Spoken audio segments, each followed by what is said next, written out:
Good evening. I'll try it again. Good evening. All right, it's enough of us to make some noise in here, okay? All right, so glad that you all could join us this evening for our Facilities and Finance Committee joint meeting. So this is the first of its coming, and so tonight we will begin our meeting with a moment of silence, followed by the Pledge of Allegiance.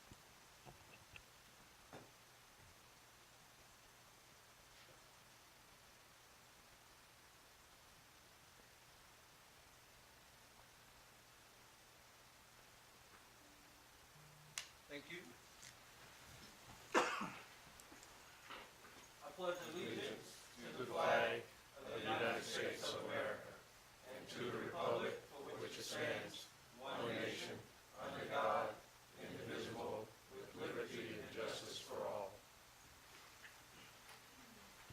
Again, I say welcome to each of you who's in attendance tonight to our joint Facilities and Finance Committee meeting.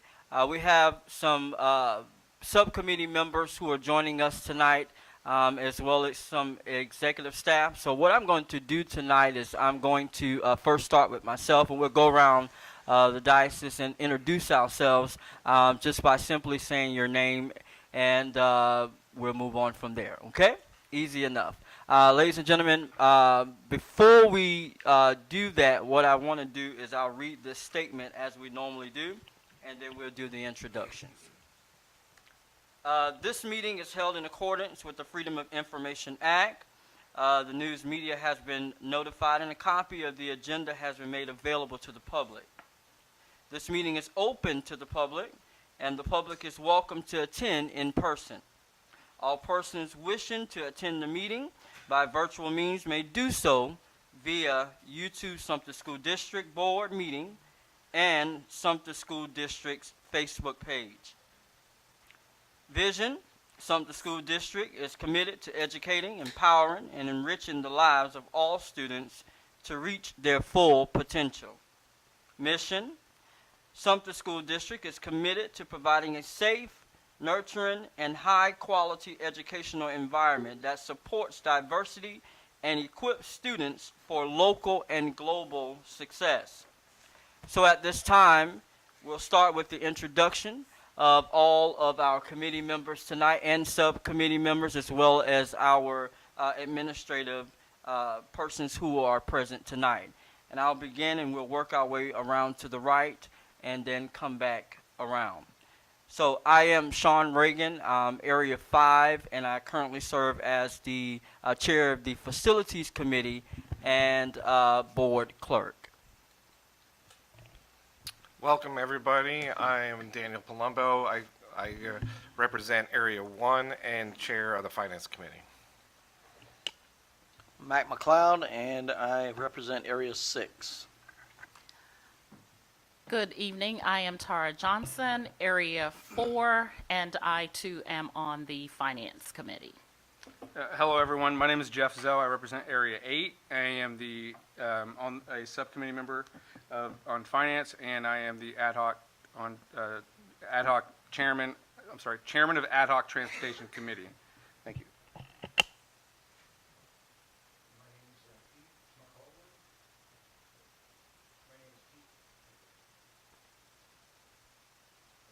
And my name is Pete McColin, and I am on the Facilities Subcommittee. Good evening, Samuel Myers, Executive Director of Operations. Shatika Spearman, current Chief Financial Officer. Good afternoon. Lamar Atkins. I'm one of the public members on the Subcommittee of Facilities. Good afternoon, Dexter Davis. I'm representing Free Public Charter Schools. Good evening, I'm Louis Tisdale. Good evening, I'm Paul Robbins, and I'm a member on the committee of the Finance Committee. Good evening, I'm Ray Goodman, and I'm a member of the subcommittee. William Wright Jr., Superintendent, Sumter School District. All right, and we do have our Administrative Manager Ms. Shante Scott, who is present with us tonight, as well as some of the other executive staff that I see in the audience tonight, as well as our guests. Thank you all for joining us. This meeting tonight will possibly be for information, as this is our first joint meeting, so we want each of us to take as many notes because we do have a couple of presentations tonight that will come before this committee in efforts to the facilities as well as the finance committee. You can jot your questions down tonight and take notes so that when we prepare for the next joint meeting, leading up to the next joint meeting, we'll all be able to discuss those as we move forward. Okay? All right. So we're going to follow the agenda as outlined, and at this time, item 1.1, we will now call this meeting to order. Meeting is now called to order. Item 2, the agenda. 2.1, approval of the agenda. And upon consensus, we will, without any objections, the agenda will stand approved. Hearing none, the agenda is now approved. Moving to item number 3. This is where we have a couple of presentations tonight as it relates to our facilities study that was done back in 2018. And so we have the information tonight with you all to share with you all who's a part of this committee. So at this time, 3.1 is now calling for us to hear the facility study presentation. And at this time, I believe that it is Mr. Myers who will do the presentation. Mr. Myers. Good evening, and thank you. Back in 2018, the school district saw the need to conduct a facility study. They did so, and the facility study itself was one that would run for basically 5 years, and we're at that 5-year period of time. However, as we've looked at the study itself, it has now become obsolete. And in knowing that, we've got some work to do to conduct additional studies to make sure that we can look at all of our schools and all of the operational pieces of that to come up with something that's going to be beneficial. We know that costs have changed over the 5-year period of time. So as I stated earlier, it's obsolete because none of that will help us to work toward anything. So as I know that this information had been shared with the board and with others, and I think it would be best if everyone could see that, come up with your questions, and then we can work from that point.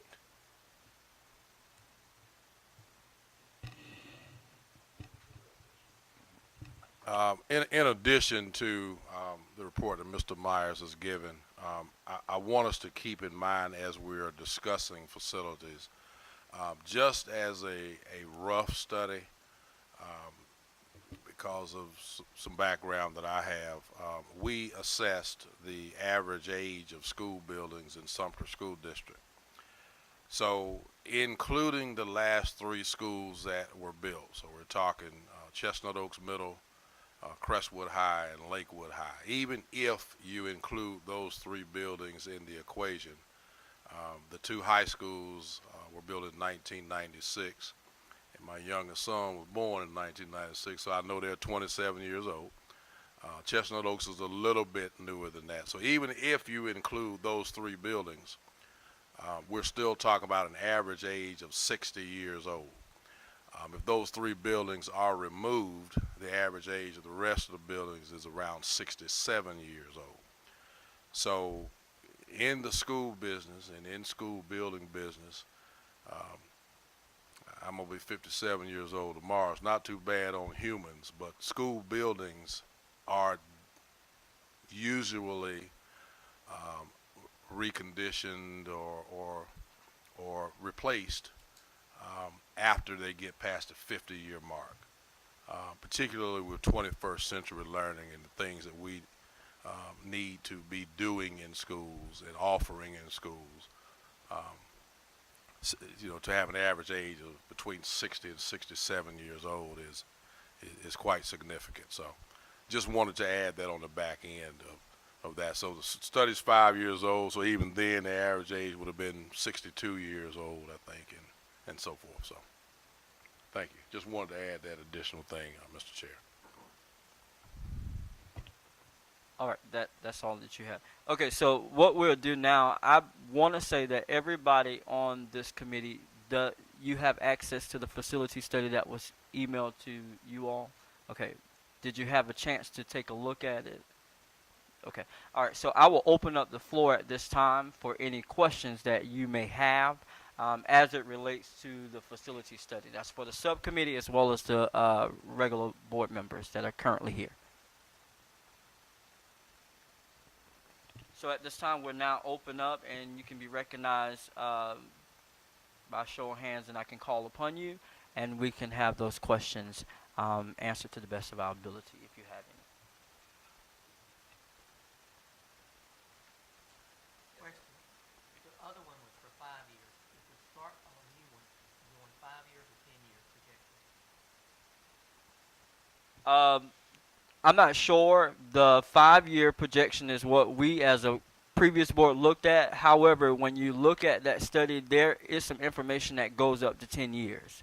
So for the next one, I'm not sure. We haven't had conversation about doing another facility study. As of right now, I thought we were going off of the original one that we currently have. So I guess that's going to open up some windows for more conversation. Yes, sir. Mr. Chair, just a quick question. If you can recall, or do you know the answer to this, how long did it take from commission of the study to presentation of the study? And the reason I ask is, obviously, if it's a year long, I mean, that, that puts us in a kind of a little bit of a, it elongates the process of what we're trying to do here and really get after this stuff. But just looking at kind of how long that initial study took. That study was presented, I want to say, when I got on the board. So that was 2018, and probably maybe a month or two after that, we received the study. So I want to say the previous board before my initial start in 2018 had already begun the work. So we were presented the information. And then from there, so I can't answer that right off bat, but we can probably get that information for you. I just think it may be useful to consider if we are going to commission a new study, which may have some validity and be of good purpose, to come off of good information to make our decisions on that. We might want to consider, if we have the option to elongate this study to see if they have any 10-year projections, like the gentleman just asked, and just kind of looking at that from that lens. Appreciate it. Mr. Chair, I got a question. Go ahead. Mr. Myers, since this came out, did we do any significant changes since this came out where it really changes the information? I mean, all they can do is get older and get worse. So you see what I'm saying? Is it's not gonna, like, but there could have been something in the past that in the past couple of years you did significant changes off of this information. Was there any that you done in the past? There have been some significant changes as far as changing out units, which that caused us to do that because they were of age, and we had to replace X number of units. So there have been changes along the way to note all of what they may have been. It's sort of difficult right at this moment, Correct, but we can definitely. Do you have like an itemized off of the study, what you fixed? That is it a significant amount of stuff that you fixed, or was it maybe only a few items? It would take a minute to determine all of the different kinds of things that have been done based off the study itself. But there are some things, and we can definitely look at that, and that's going to be the driving force to where we're going. So as we move along, that would definitely help us to know that. So we can pull that together by working at it together. Yeah, that would be nice, because we may not need a new study. It would just go off of what you fixed, because nothing else it's all going to get old and falling apart. So the information is still true. It's just, older. And so if it was back then, it was horrible. It's probably even worse now. So, Mr. Chair, Yes. I definitely agree with Mr. Palumbo. I really probably don't think that we have to commission a new study. It may be that whoever did this study for us, the company Alpha, the company that did, or companies that did this study for us, could give us some updates based on how they kind of phase things. But more importantly, I think that we probably could bring in contractors as well, who could look at what this study is showing, and then assess the facilities themselves. Okay. And we could probably build from there. Okay.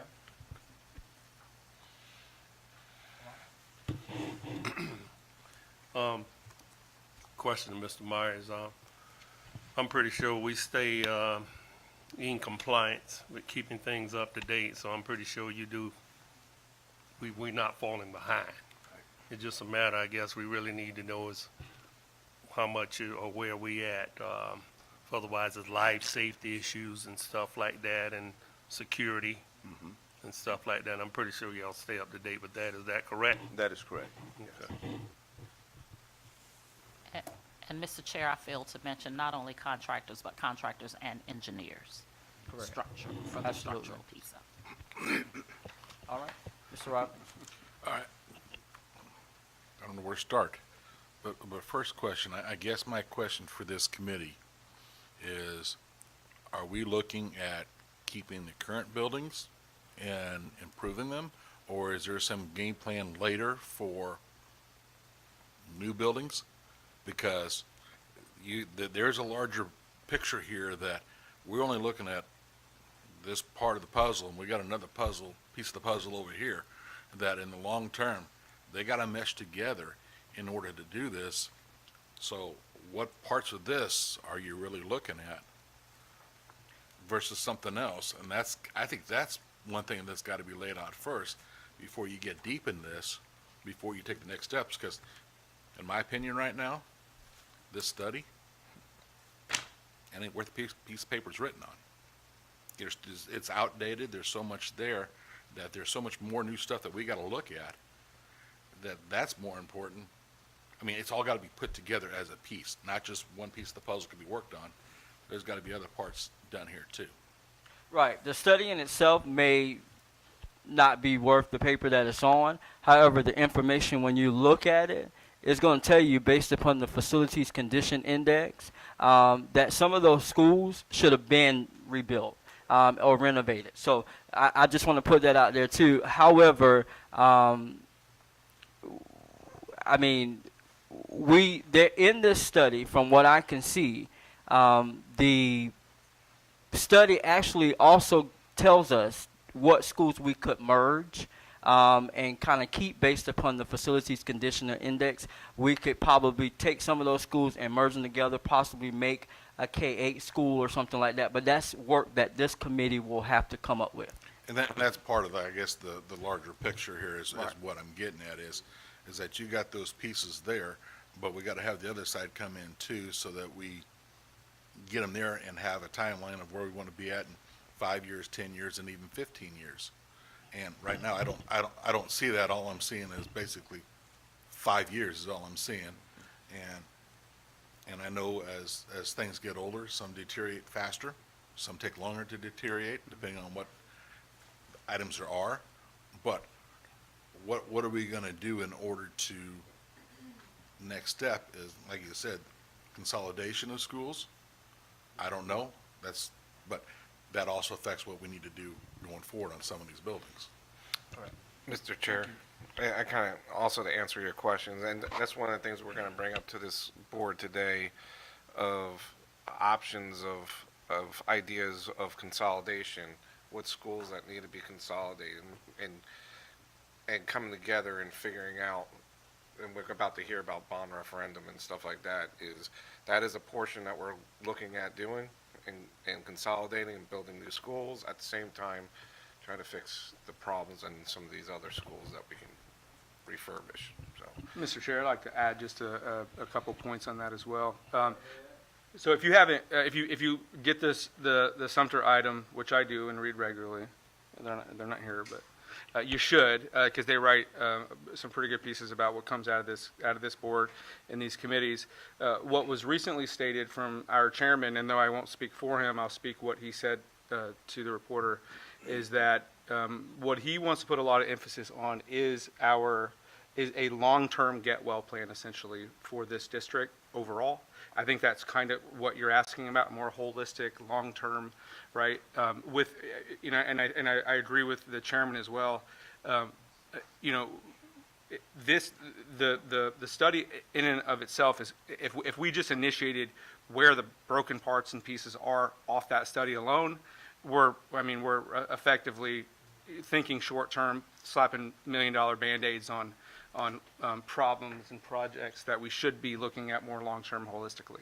And then secondly, my question would be, do we intend to give this information out to the public? And the reason why I ask, I do believe that there is there's a lot of good information in here that the public does not know or is unaware of that would really tell what Dr. Wright has been really advocating for since he's gotten here, and that is we have facilities crumbling essentially around our kids, and I think this information would be very useful for the public to be aware of. Okay. All right. Okay. Well, thank you. Appreciate it. All right. Yes, sir. Kind of follow on where you were. A couple of questions I have in mind. I heard bond referendum mentioned, which may be coming out of the gate a little quick, be going that direction without evaluating what. Excuse me, sir. Would you mind, I apologize, would you mind speaking to the microphone? Thank you. Absolutely. So I guess I want to be clear in my mind. You brought additional folks in here. What is the end goal that we're going to do? Is there a finite point we're going to reach? Are we simply looking at updating a facilities report? You know, facilities needs are clearly evident in the school district. Correct. They have been for 50 years that I've been involved in this. So I guess what I want to know is what you hope to accomplish with this group in a time period. Obviously facilities upgrades, but there's a whole lot more I think was mentioned in that. You know, your future attendance zones, how those play into facilities. For instance, in '93, there was a bond referendum with School District 2 at that time. And so what they figured out at that point, they closed a bunch of schools as a result of that. They built 2 new high schools, turned the high schools into middle schools. So just to be clear, I think all of these are very much needs, but until the shotgun scatters out, it's a little bit scary. You know, if we can focus exactly or let us know exactly what the end game is here. What do you want to accomplish in this? Are we just looking at a facilities update? Are we looking at what are we looking at? So I mentioned at the beginning of the meeting that this would be informational tonight. So all of our presentations will have information. Now I can speak from the facility standpoint, and I can let you know that this school district needs new schools. We need schools built, and we need to look at schools that need to be renovated, that we could possibly save, that is under the 30 percentile index for the facility condition index. And that's according to that study that was done. So according to the facility side of this, because this is a joint meeting, the facility side of it is that we're looking to possibly have new schools built across our district. And if we have to combine them, then that's conversation that this committee could have on the facility side. And then we joined it with the finance part of it. And Mr. Palomo can speak to that. On the finance part, it was what this committee comes out, if it's the 5, 10, 15-year plan of what we want to do in the future is, okay, how are we going to fund it? So that's the information on the bond referendum. We want to try to give all the information out there to be transparent and make sure that we make the best decisions this committee can make, and making sure that we have our priorities straight and go from, okay, next step is we have to close 2 schools down and merge them together. Okay, structural, that's on the facility side, but we want to make sure financially we can support it and make sure we can fund it.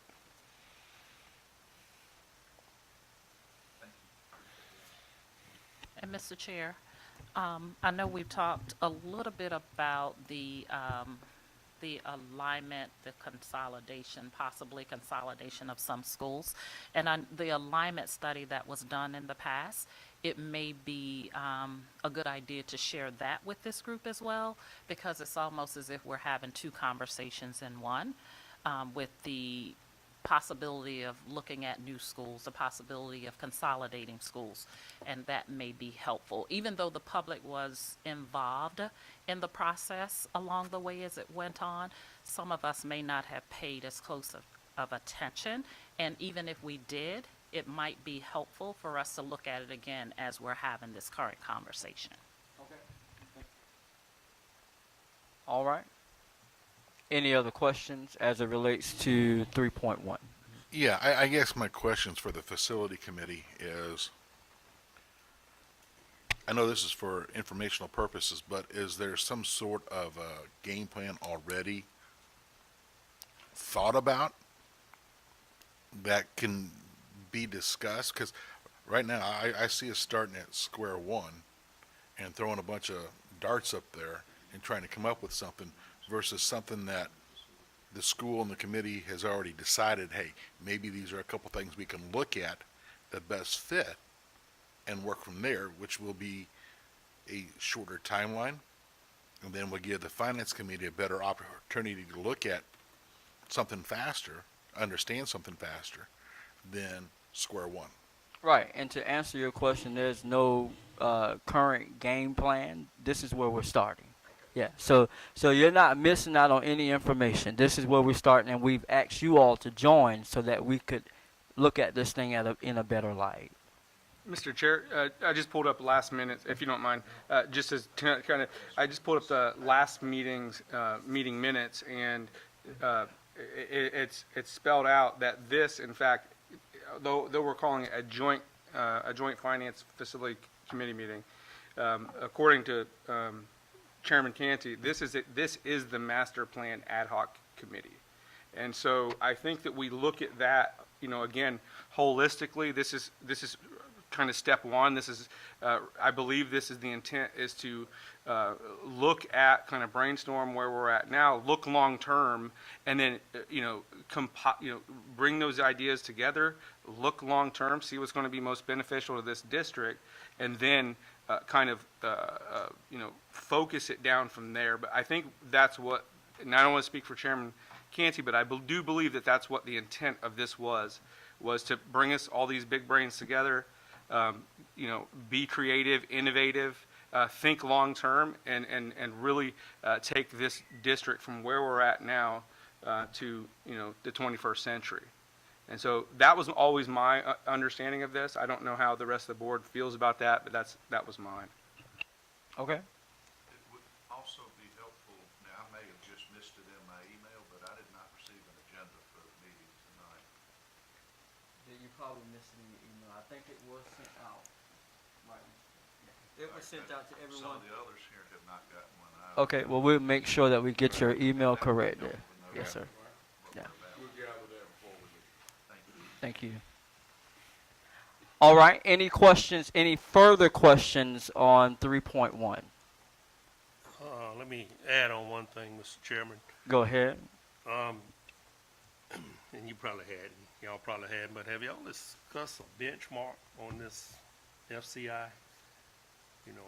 What's going to determine, I know we can say what's good, what's fair, what's poor, but are we looking at eliminating, combining some of the fair schools and making consolidations with them? And We have not. That magic thing there, because when I Yes, look sir. at good, we don't have too many goods. Right. Absolutely. And to answer your question, we have not. So this is where we're starting. Yeah. Ground zero.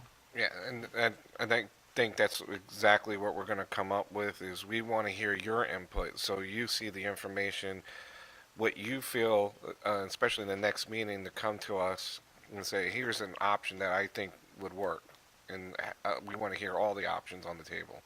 We don't want to be, hey, we know it all, and we want to hear the public and all the committee members out here. So we want to hear your options and what you see in the information to come up with a plan, and we want to hear it all.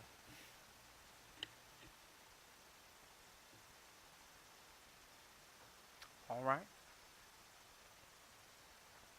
If no further questions, we're going to go to item 3.3, where we're going to have a presentation and some discussion from the bond referendum side of things. And tonight we do have Mr. Mike Gallinger as well as Ms. Fran Heiser, who's with us, and Ms. Shatika Spearman, who's our CFO.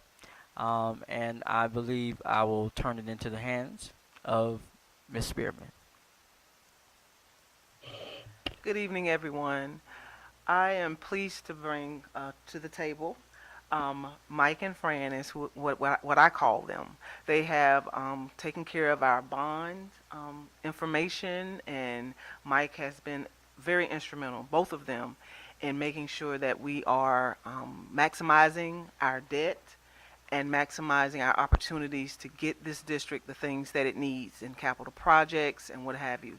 So we have asked them to come and do a presentation on the process for the bond referendum and what that would look like for Sumter School District. Thank you both again for coming.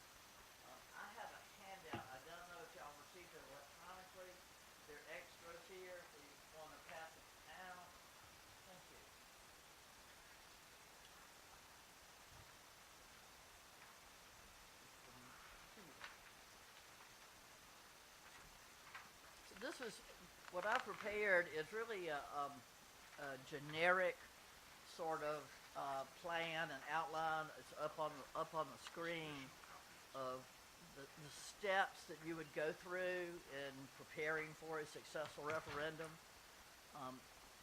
The title here, 2024, suggests that all of the work that needs to be done will be done by August. Y'all will decide if that's a reasonable time frame or not.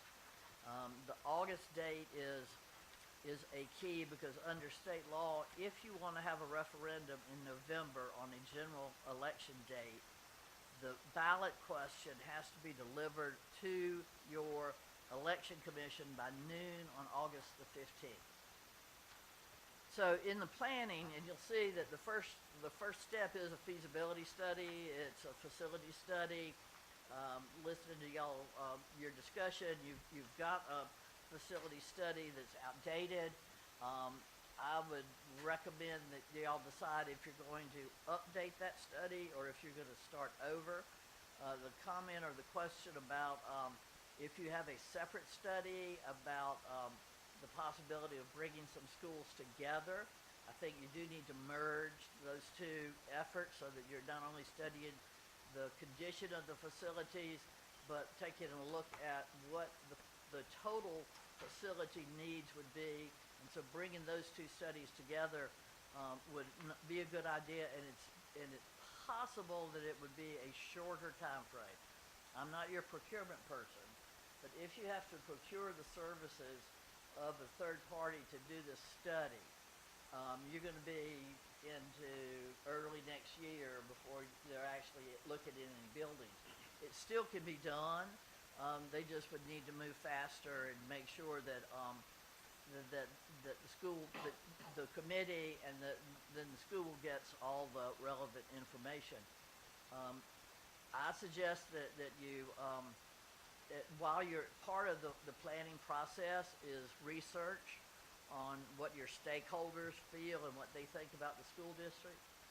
That can be as informal as holding PTO meetings. It can be as formal as having a paid survey.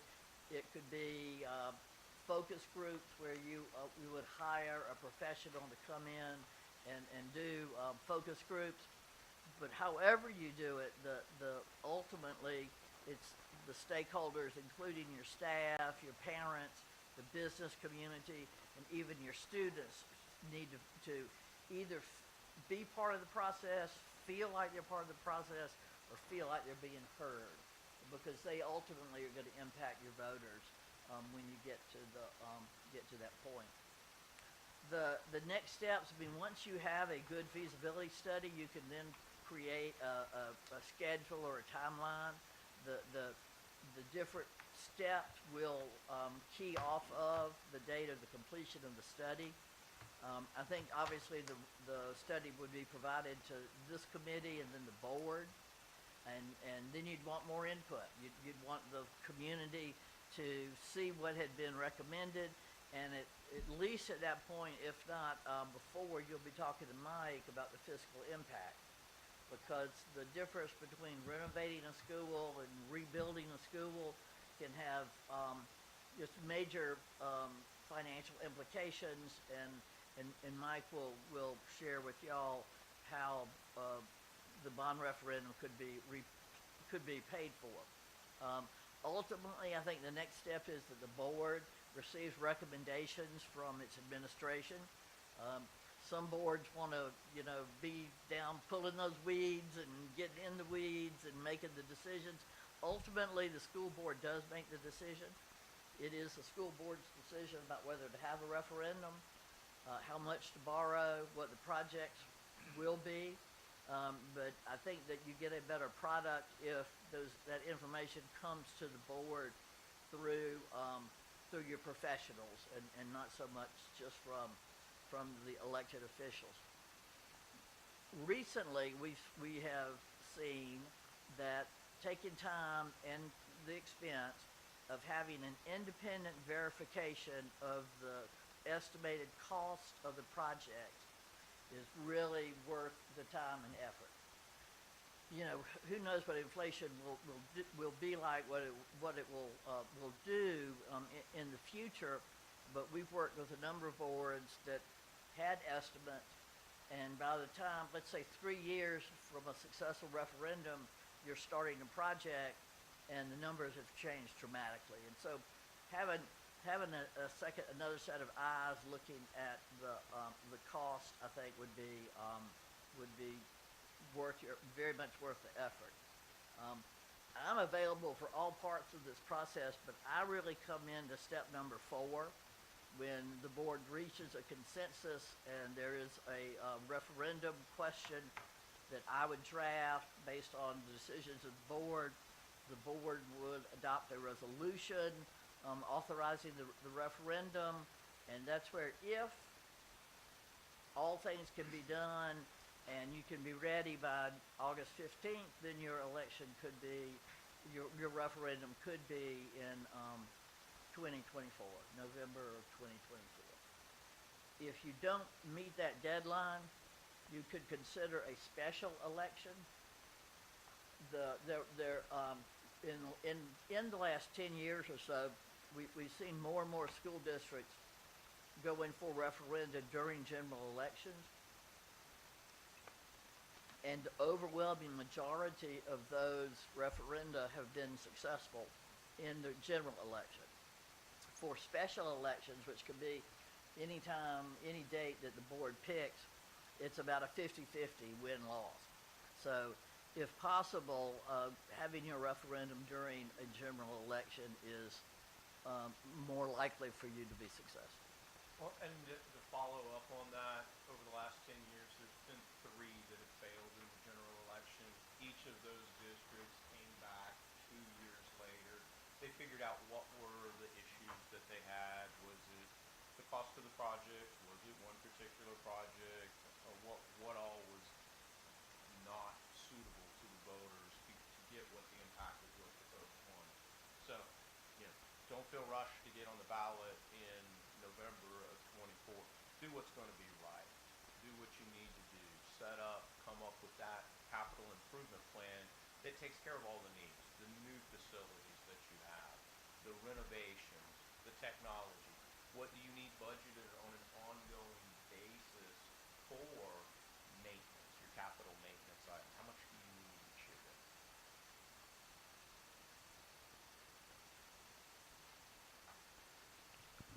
All right.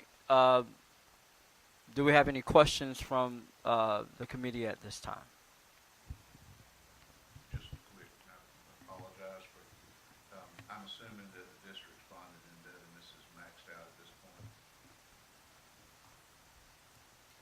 No. That may not No, be a the question. bonding indebtedness is not maxed out at this point in time. I'm guessing by the amount of the needs will be greater than the 8% debt limit. So the debt limit of the district, full debt limit is $27 million. And where are they now? That's how much capacity. Right now, they have approximately $6 to $7 million a year available of extra capacity. Now, that is. That is with- as it's arrested? Yeah, As- it's replenished, it gets Yeah. paid off each year, but that's with them, they've got installment purchase revenue bonds that will be falling off in 2032. So there's a lot of moving parts, but it's safe to say that any major capital program is going to be a need greater than can be funded through the 8% debt. So I guess my question is, the 8% bonded indebtedness will not come anywhere close to keeping up with even your maintenance needs at this point based on the facility study? Correct. And then the other question I had, I was just curious, in 2018, the total building needs were 35 million. Where'd you see that? I don't remember. I'm on, FCI by campus totals. Total building needs 2018 was 35 million. Total building needs in 2023 was 236 million. The facility includes the district. Yeah. You're just looking at campus only. Yeah, that's correct. 35 and 236. Yeah. 230 almost 230. Why the big jump? I mean, I'm just curious. I'm not questioning. I just wondering why. That's a lot in 5 years. Can you read that one for me again? All right. By campus, Okay. your total needs were assessed, building needs at 35 million in 2018. In 2023, they were projected to be 237 million. That's a bunch. Are we aging out that much equipment that rapidly, I guess is what I'm asking. We are, and then it is possible, because there was discussion at one time amongst the board before I got here, before many of the people that are on the board now were here, about building a technical high school, which would have been between 18 and now. Is that correct, y'all? Correct. Is that So, in the- so it could, so that could be part That's of not it. in that.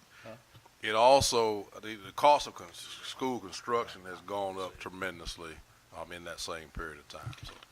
And not, just to do that, looking at the chart, I mean, you got on that campus, you've got on the campus page, I guess I'm struggling with the FCI for the high school, Sumter High School was 16%, and they're saying 5 years later it's 67%. I mean, you got some jumps there that don't make any mathematical sense. So if I may, Mr. Chair, we've heard different opinions about the facility study that was created, and I'm certainly not here to discredit it. But as superintendent of schools, as we move forward, I do think that at a minimum, we need some additional information that is not provided in that study. I'll just say it that way. My professional preference, I'm not an engineer, but I've been doing school buildings for a while, is that we need an accurate, updated study that is from this point forward, because I think there's some information that is important for us to consider that is not in there. And a couple of those things are, for instance, typically in facility studies, there's an index like we have, but there's also recommendations for replacement. Because, when you start trying to remodel 70-year-old plus buildings, you run into things that even if it becomes a little bit cost efficient on the front end, it may or may not be once we get into it. So that's one thing. And then stakeholder input is critical in the process. So I understand clearly that we need a bunch of eyes looking at it and helping us think through how to do this. But the most critical needs, despite perception, because I've heard this since I've been in the door, is our critical needs are with primarily our inner city schools within 3 to 5 mile radius of downtown Sumter are typically our older buildings, our buildings in most need of work done. And although some of our most rural schools are least populated, they're not necessarily in the worst shape. So I just want us to keep that in mind as we're thinking about that. And the study, I would envision a study not only include the information it is, but we've got engineers nowadays that can say while we might save a penny or two by totally renovating building X, in the long run it's going to be better. Because when you start dealing with a 70-year-old building, if I'm removing pillars or whatever it is that I'm doing, once I start upsetting that building, we're going to end up with a mess. So consolidation is one piece while we're building whatever it is that we're building. But in addition to that, we've got to be smart about, this is going to sound like I'm anti-politics, I guess, but we got to be smart about saving a penny or two and ending up passing on a problem. Because if I put a extension or remodel a 70-year-old building, now it becomes a 100-year-old problem for somebody else to deal with. So I just want us to be cautious about that. When we can, yes, I'm a fan of remodeling and repurposing, but we're going to have some new construction in some areas, and that might mean consolidating schools. Not against that, but we just need to be really smart about that. So, Mr. Chair, if you don't mind, just a couple of things. Just referring back to that that facility study we just had a briefing on. I believe if I'm hearing the superintendent correctly, and understanding that we, not necessarily wanting to commission a new studies for the sake of doing it, if we're going to look holistically long term, I think we need fresh, new, accurate information. Because I'm looking at this right now, and I'm seeing a couple schools that we don't even own anymore. Let alone some of these schools. Obviously, as we consider what's going to be closed, what's going to be consolidated, what's going to be whatever, right? Whatever it is, these numbers, these needs are going to change wildly because of that. And I think that whether it's just a refresh of this or a new, I don't know what the best answer is, but I think if we were to reach out to these companies that did it and kind of ask them what that look like, what time frame, costs, it may be useful to consider that. Is just what I would like to bring up. Okay. Thank you. May I ask All right. Thank you. follow on with that? This is out of ignorance because I don't know what you have, and I've got what we got in the package here and what historical knowledge I have. Do you have a realignment study and growth projections?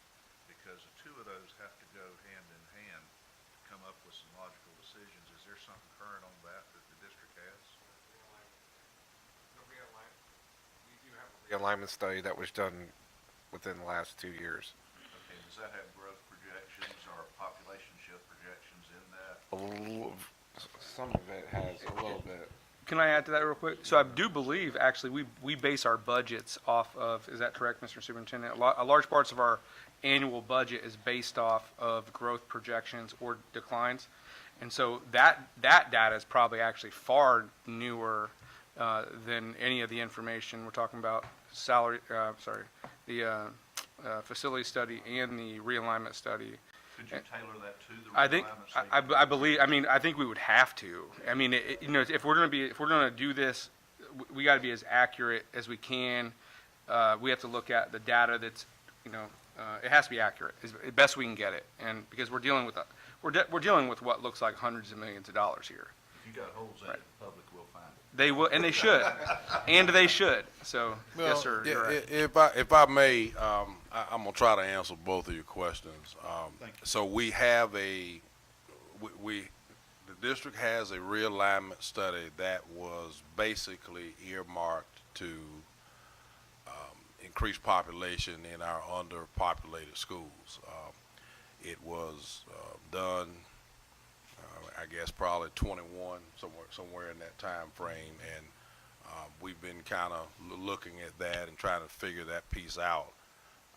So that information is there. Now, for the purpose of population growth, which is what I think you're alluding to, right, what I think you're alluding to, school districts typically gather that information from a number of sources. One, the state has an idea of how many public school students they think we're going to have, and those projections are given out to us, and that's the way that we're funded.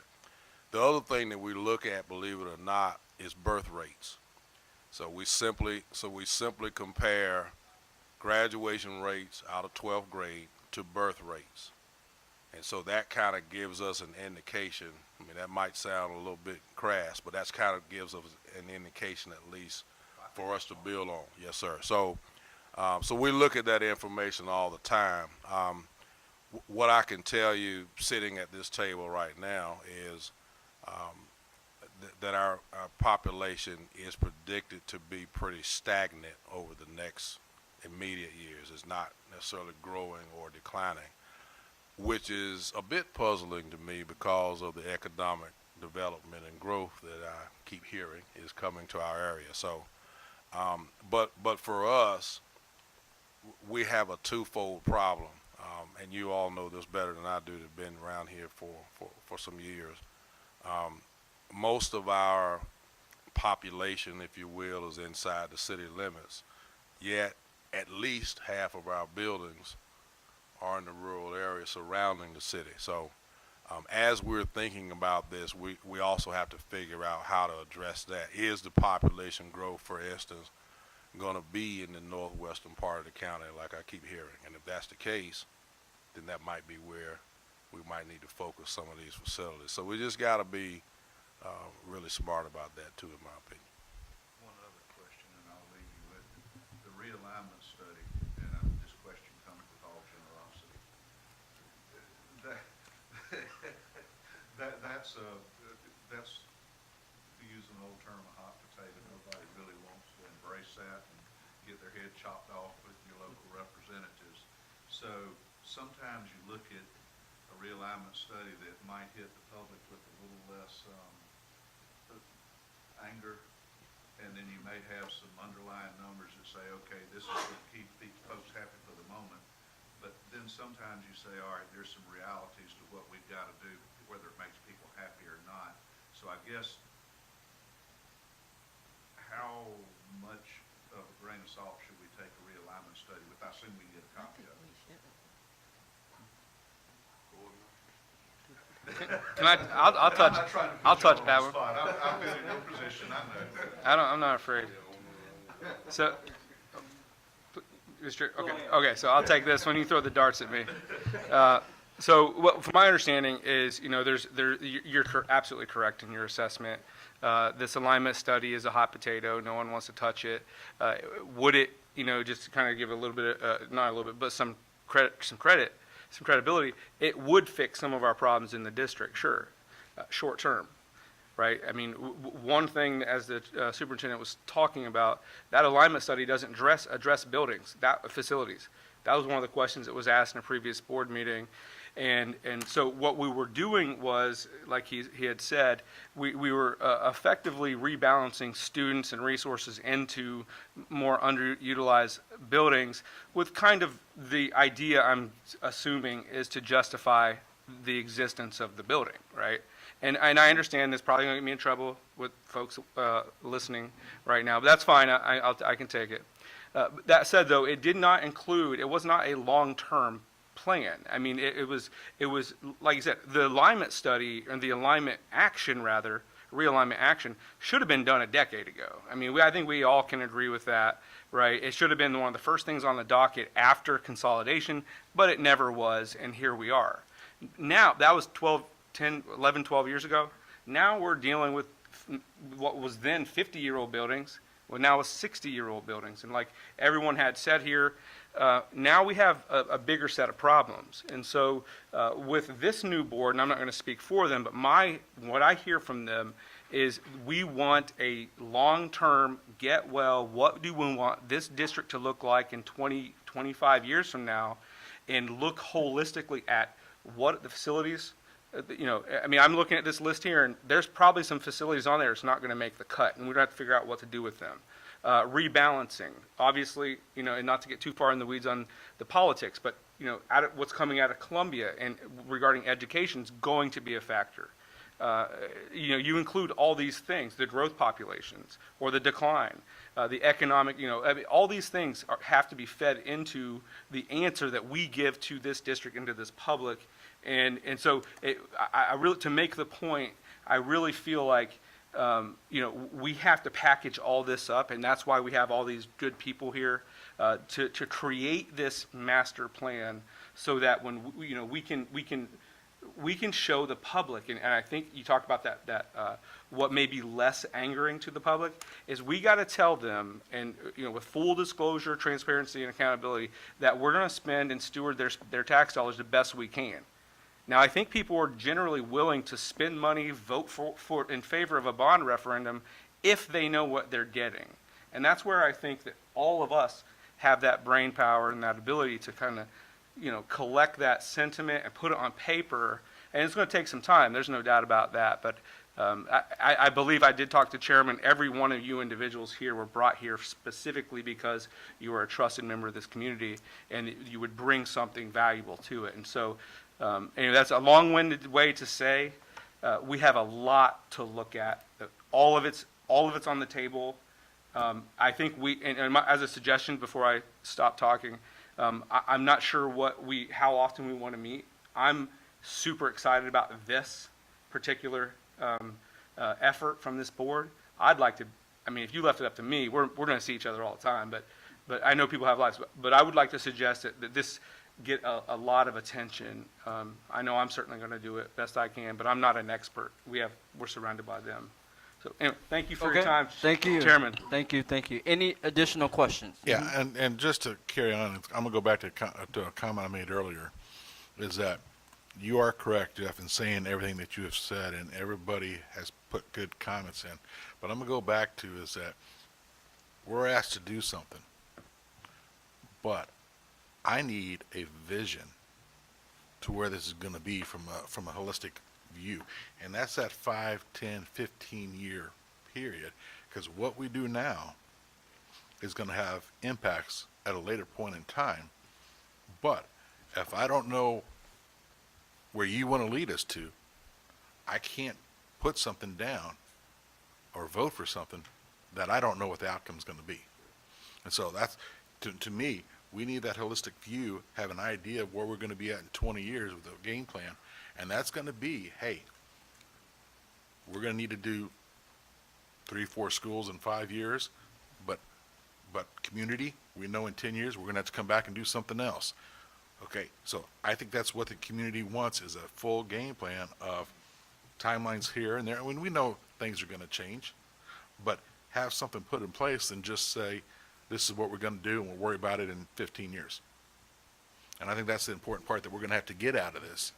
And that's the best way that we're going to be able to come together as a group from the finance part and the facilities part, that we can come up with a game plan and put it on paper so that the referendum, when it's done, is put out there in a manner that the community can read and understand and be easily acceptable the first time.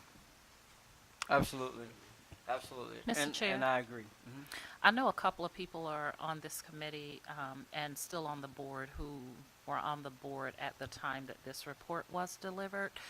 Did someone come in from the agencies or the consulting groups to go over this with you? Yes, when it was presented to us, we did have representatives from the company that came to us and presented the information. Okay. I don't know if they gave a guide that went along with each page that would help us to better understand what is on these pages, but I think that was a great question that Mr. Tisdale asked around the needs from 2018 to 2023, and it might behoove us also to go back to those firms and see if we could have I don't know if it's a teleconference, if they can come in. I'm not trying to create an extra expense for the district, but it might better help us understand some of what is on paper that we don't understand today. Okay, hold that thought. If we don't have any further questions on this item, I'm going to go to the next one, where we're going to be able to share those recommendations that we can take back to the full board, and then we can soon wrap it up. Okay. All right, Ms. Spearman and our presenters. First of all, do you all have any other questions for them at this time? I do have a question. I was going to ask, and everyone at the table probably knows except me, whenever you are looking at a bond referendum, you spoke about some school districts that had a projection whenever they started, but by the time they were ready to build, costs had changed. Is it, I don't guess I should ask normal and customary, but is it an acceptable practice to take inflation into consideration, projected inflation into consideration when you're going for a bond referendum? Hugely important. And really, the referendum, and I guess we didn't get as granular as we should have on that or could have on that. What the referendum is you're asking the voters to allow you to exceed the 8% debt limit. You're telling them a set amount of money, whether it be 100 million, 200, or whatever it happens to be. The big thing is coming up with what your capital improvement plan is. Have that drive the discussion. Have the needs go into that capital improvement plan, and have that drive your process, because that's going to take care of your renovations. That should take care of your new facilities, and have it look longer than 5 years. Go a full 10 or 15 years, and we can look at breaking things down into phases, and when are those needs going to come online, and we can say, well, yes, we need to do phase 1 here, phase 2 here. What's going to balance and work most appropriately? Because if those folks just come in and update your facility study, there's going to be eye-popping numbers there, and that may not be what I'm hearing that y'all want. Y'all want to set this district up to be as successful for every child in the county, and that's the most important thing, is having the facilities for them to learn. Mr. Chair, I have a quick question. And to just I don't need a extensive answer. I just, on here, you said independent verification of cost estimates. Right. Is that, what does that in layman's terms mean? Is that multiple assessments? The group that will do your facility study will give you estimated costs Okay. for each project, and then you would go hire basically a competitor, the same kind of firm. Okay, a second to- opinion, a if you second will. opinion, Okay. Exactly. All right. We've seen that successful in a couple of school districts. Okay, and then my last question would be, and I apologize, how long from just, I mean, I know, as far as a timeline, and I know that everyone's probably different, all right? We all have different needs, different things, different variables and elements feeding into it. But what would it, basically off, if you, and I don't know if you can actually give us an idea on this, but what would, I guess what we're asking for, from your expertise and longevity in this game, how long do you think it would get, if we put full effort on this, how long do you think we could get from this conversation to someplace where nearing the end of a process to get on the ballot? It's going to depend on that study.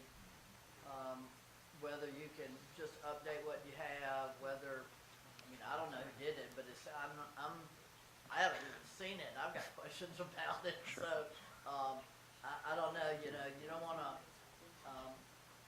so that's the number one thing, this committee or the administration, somebody has to decide whether the study is worth updating or whether you should do, a quick procurement and get a different firm. I mean, I think that's a critical question. Is can you rely on the study and have it updated, or do you need to start over? If you need to start over, that's gonna take some time.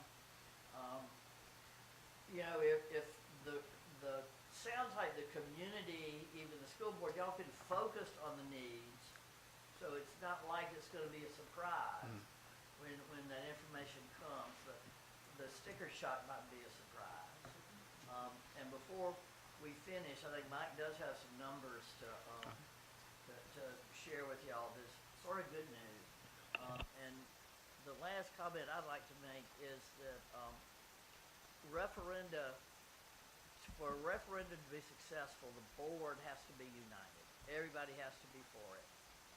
And you don't want issues in the community that are making people unhappy or distrustful of the school board.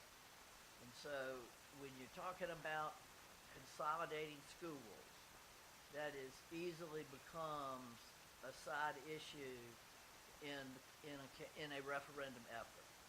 And we've seen it doesn't mean you can't do it, it just can be harder. And sometimes it's easier if you make the decision. It's like, this is what we're gonna do. And so it's not like contingent upon the referendum that you're going to consolidate or bring people together. It's just that decision has already been made. And don't let the referendum direct that part of your decision making. You make that decision based on the needs for the school district. And Mike's got some numbers. Okay. So when we had our initial discussion with Ms. Spearman and she asked us to come, I sort of wanted to frame it as to, okay, what's possible? What could you do? I went back and forth with her because the district has been levying 60 mills fairly consistently since it was consolidated. That has allowed them to have a good amount of money each year for annual capital projects. Could we take some of that annual money from capital projects and allocate it towards debt service for a referendum? And what would be a reasonable amount of money on an ongoing basis? Just completely spitballing, so I'm just throwing it out there. We looked at $5 million a year for the annual technology and capital maintenance needs, and then backed in from there and say, how much of a referendum? And we know that everybody hates for their taxes to go up. So let's hold the line at 60 mills and what could we do? And we came in close to $200 million program. So if it's to fund the study that you have, then we're kind of in the ballpark. Now, if there's stuff in there that doesn't work for what the objective is, we don't need to worry about it. You know, but I think the big thing is getting that list of projects that will go on the ballot, because that's part of the question. Part of the question is, hey, I'm going to borrow $200 million, but it's also that we're going to do these facilities or we're going to do these things. And that gets into the whole finer point of what Franny's really good at is helping work with the board on how to craft that question to put on the ballot. What's the time frame for that? How long term? 25 years. That's seems to be the standard term. That was also run on 5% coupons top to bottom, so that just removes any ambiguity. The market is radically different from where we were a year ago, but when we were running referendums a year ago, we were running them on 5% coupons, because the way the bond market works, there's a coupon and a yield. So there's the price that the school district pays, and then there's the actual return to the investor. So there's prepaid interest on the front end, and so. Very good question. So, just thinking outside the box. So, say that we did consolidate two schools together and just demolish it or sold them off. We can also take that money and pay down our debt, correct? If we did that. Yeah, well, when you issue the bonds, Mhm. the bonds are issued with a 10-year call provision typically, so you wouldn't, but if you wanted to, you could go through a process known as a legal defeasance, where you would take that money from your proceeds of what you sold, and you put it into an irrevocable escrow account to make the payments on the bonds. Okay. So, I mean, you got options, but typically the bondholders or the investors, they want 10 years of rate protection, is what they want.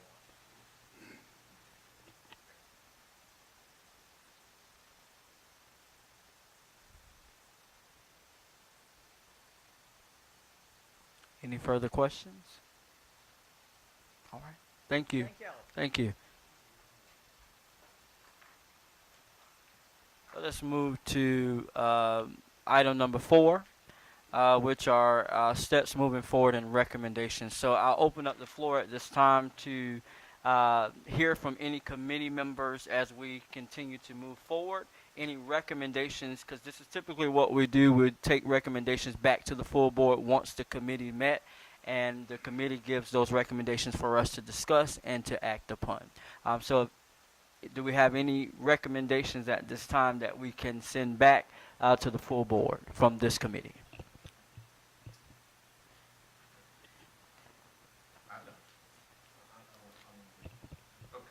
Sir, just a reminder, could you speak into the microphone? I'm No, it's good.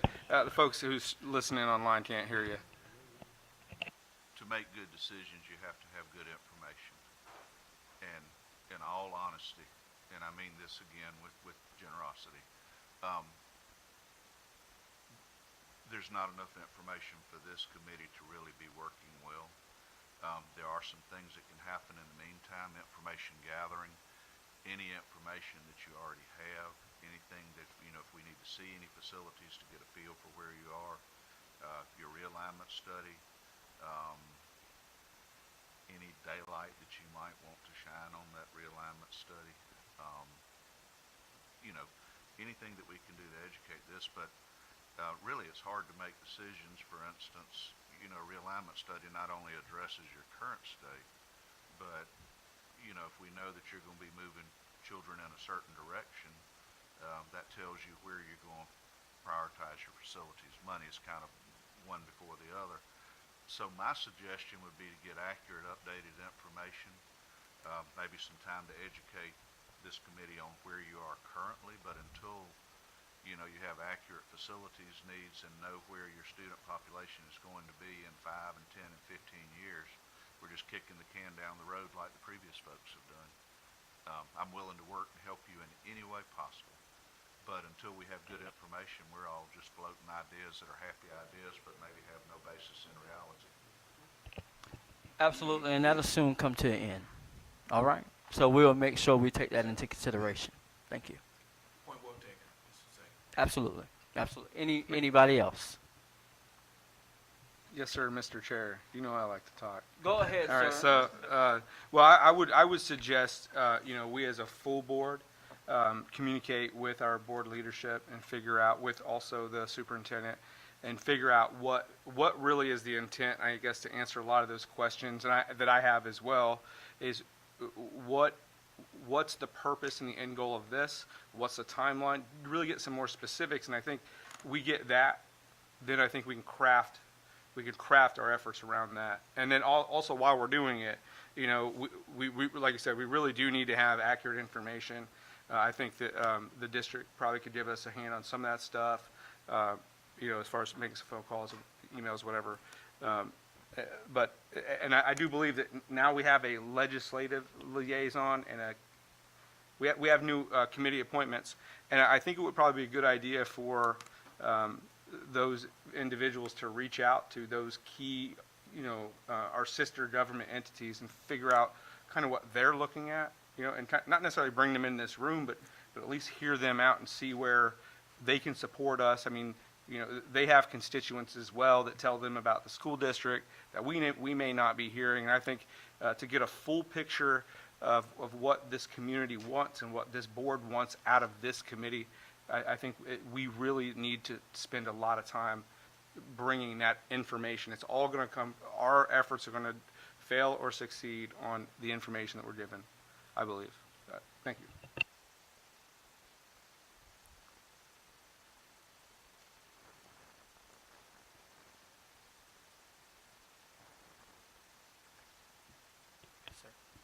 All right, any further recommendations?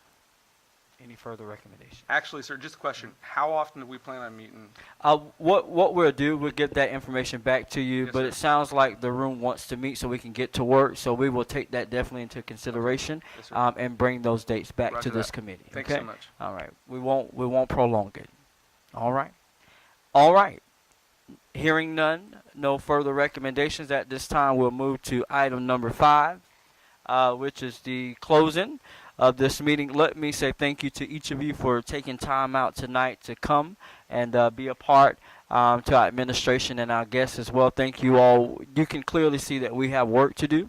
And so we put our minds together, we're going to get the job done, because at the end result is what I keep hearing in the room, is that we want a better district in terms of facilities and what we serve our children in. And I think that they deserve that. And if we put our minds together, work together, and have one common goal and a vision, and when we come back together, we're going to make this happen. Agree? All right. All right. So thank you all. Thank you for your time. And at this time, this meeting is now adjourned.